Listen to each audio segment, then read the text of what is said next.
Hello everybody, Hamp Thomas here, and today I want to talk to you about exterior dimensions from interior measurements. So what do we do with that?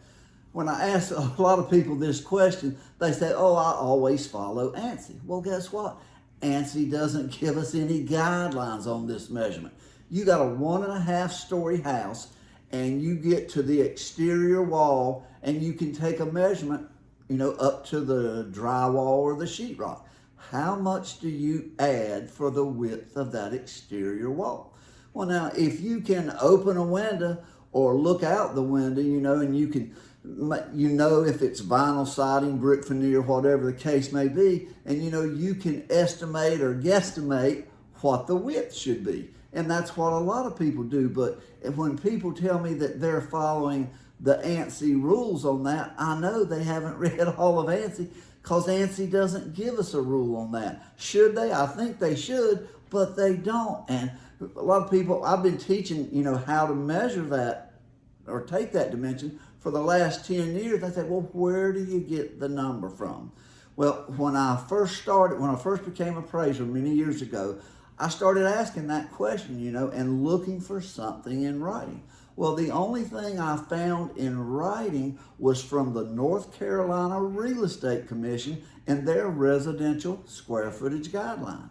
And it tells us to add 6 inches or 5/10 for exterior dimensions.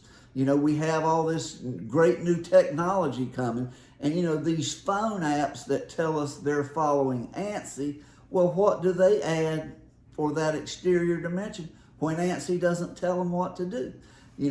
What do we do on that? How do we disclose in our reports where we got that dimension from?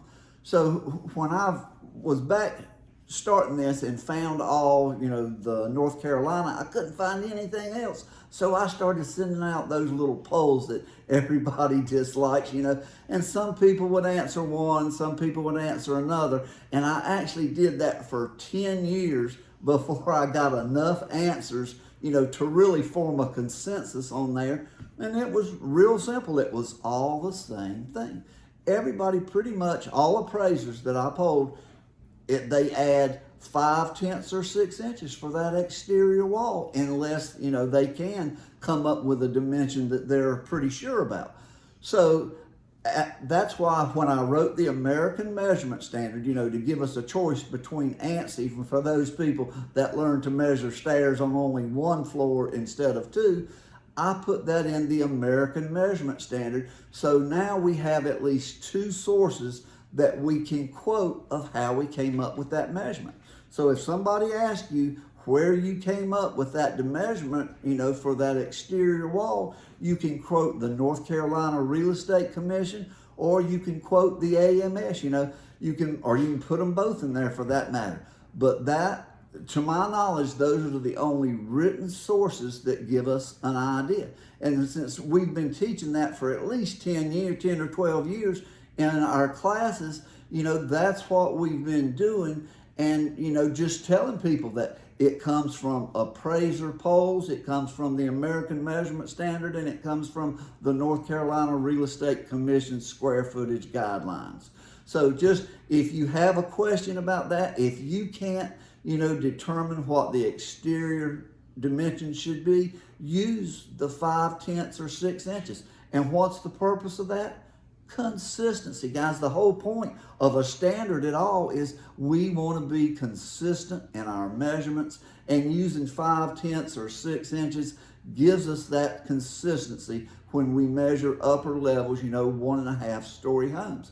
So if you want to be consistent and you want to know where you got the information from, those are the sources you can use. And I hope we'll all be consistent, as well as this new LiDAR technology, in measuring upper levels, the exterior dimensions from interior measurements. Thanks for watching, guys.